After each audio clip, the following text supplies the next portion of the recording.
Magandang araw mga kapolitika at welcome back dito sa ating YouTube channel. Sa vlog na ito is pag-uusapan natin itong balita kahapon na kung saan is nag-file ng bill resolution itong representative na si Joey Salceda para i-reconsider itong franchise ng Kapamilya Network.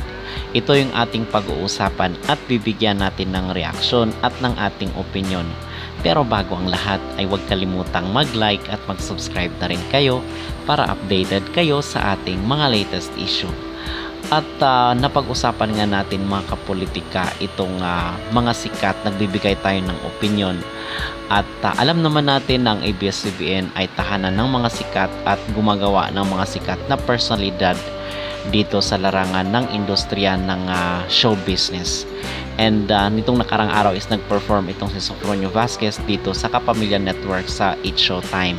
So ngayon kasi nung kung inyong maalala is nawalan nga sila ng franchise, na-revoke yung franchise ng ABS-CBN noon nung panahon ni former President Rodrigo Roa Duterte dahil nga di umano sa issue ng buwis. And ako personally, tayo naman dito, hindi naman tayo political vlogger. Siguro dati is marami tayong napag-usapan hinggil sa issue ng politika, but ayaw na po natin makikisawsaw dito sa gulo or away ng politika. But noon, kung inyong maalala is sa tingin ko yung pag-revoke ng franchise ng Kapamilya Network is may halo po yung personal dito kay former President Duterte kasi nga hindi na palabas yung kanyang ads doon sa 2016.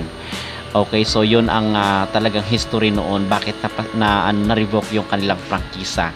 And ngayon naman mga kapolitika, doon sa lumipas na mga taon ay sinabi ng ni Vice Ganda na hindi na di umano nagsisik ng franchise itong Kapamilya Network kasi content creator na lang sila. So gumagawa sila ng mga content and then ibinibenta nila doon sa iba't ibang network at nagkakaroon sila ng black timer na kung tawagin.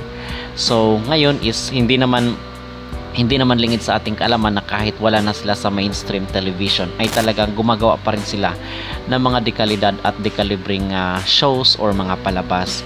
So talagang tinatangkilik pa rin ng publiko itong kailang mga show kahit dito sa internet na lang, sa YouTube, sa Facebook or kahit doon sa website. So mga kapolitika, talagang malakas pa rin po itong Kapamilya Network.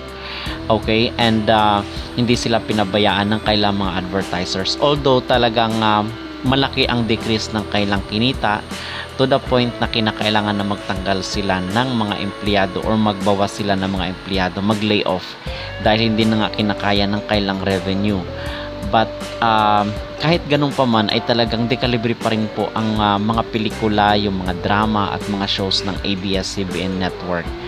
And kahapon lang is nag-seek nga ng bill itong si Joey Salceda na kung saan is reconsider itong prangkisa ng ABS-CBN Network. So ano ba yung ating masasabi at yung ating personal na opinion dito? Tayo ba ay payag or agree, approve or boto ba dito sa kung sakali ay i-renew itong franchise ng ABS-CBN? Sa sinasabi na nga natin, hindi tayo dito political, but kahit sino pa mga politiko yung ating sinusuportahan ay agree ako or approve sa akin na bigyan ng lisensya to operate itong ABS-CBN Network sa isang kondisyon na sana ay hindi sila magamit sa politika. Okay?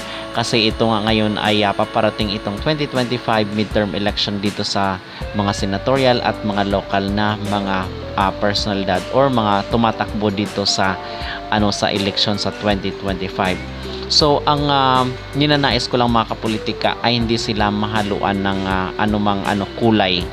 Okay, kasi baka magamit sila sa isang partido, which is baka maging conflict na naman yan sa 2028. Baka ibang partido na naman, nasa ibang kampo na naman yung mananalo, and then gagamitin itong ABS-CBN sa mga personal na agenda ng ilang tao or ng ilang personalidad. So yun ang ating iniiwasan at mapapasara na naman sila.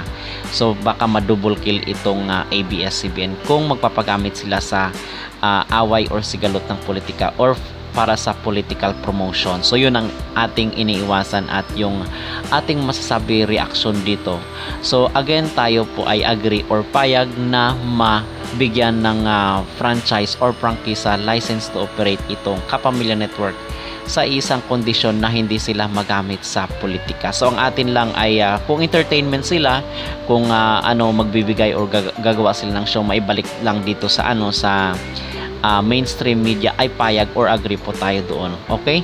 So yun ang aking kasi marami rin sa mga Pinoy, kahit nga mga Duterte supporter man yan, kahit mga BBM supporter, ay nanonood dito sa Kapamilya Network at milyon-milyon po ang kanilang mga subscriber at yung sumusubaybay dito sa kanilang mga show. So sayang naman at mabigyan rin ng trabaho yung mga nawala ng trabaho, mga kapolitika, kasi ngayon ay talagang lumamlam na rin po ang mainstream TV dahil nga sa paglaganap or itong evolusyon ng social media, especially itong Facebook at sa YouTube, na kung saan ay pwede kang gumawa ng mahabang shows or mahabang video. So talagang na-surpass na rin po ng social media ang mainstream TV, kung kaya yung mga advertisers is nagsiswitch na rin po sila dito sa social media. Marami na po mga advertisers ang ginagamit ng mga influencers. Dito na sila nagpapa-ads nagpaparan ng ads sa social media kasi mura. Okay, kung ikukumpara mo doon sa mainstream TV na ilang seconds pa lang ay milyon na yung ibabayad mo. Kung ikukumpara dito sa social media na pwede kang mag-viral, pwede kang magkaroon ng milyon-milyong views, and then hindi aabot ng milyon yung babayaran mo. Okay, at minutes pa nga. So talagang yung mga advertisers is nagre-redirect na rin po dito sa social media. But then again, sa usaping Kapamilya Network, ay agree tayo na sana ay mabigyan sila ng prangkisa. So aside dito kay Joey Salceda, ay nag-file rin po ng kaparehong bill itong sila Raul Manuel, itong si Brosas, itong si Franz Castro, at itong si Rufus Rodriguez, ayon dito sa balita, which is ang sabi ng Kapamilya Network is nagagalak sila.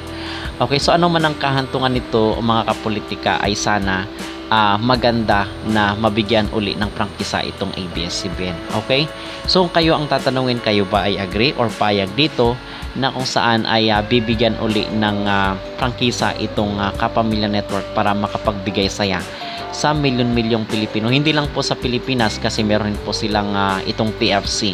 So gusto rin natin na yung mga OFW sa abroad is makapanood rin ng mga shows na tatak Kapamilya Network, kasi since bata pa lang tayo is andito na talaga itong Kapamilya, yung mga shows nila na tumatak yung sa ating kabataan. Okay? So ano yung mag-reaction dito, mga kapolitika? Boto ba kayo na bigyan ng prangkisa itong ABS-CBN? Mag-comment down below at huwag kalimutang mag-like at mag-subscribe na rin kayo para updated kayo sa ating mga latest issue.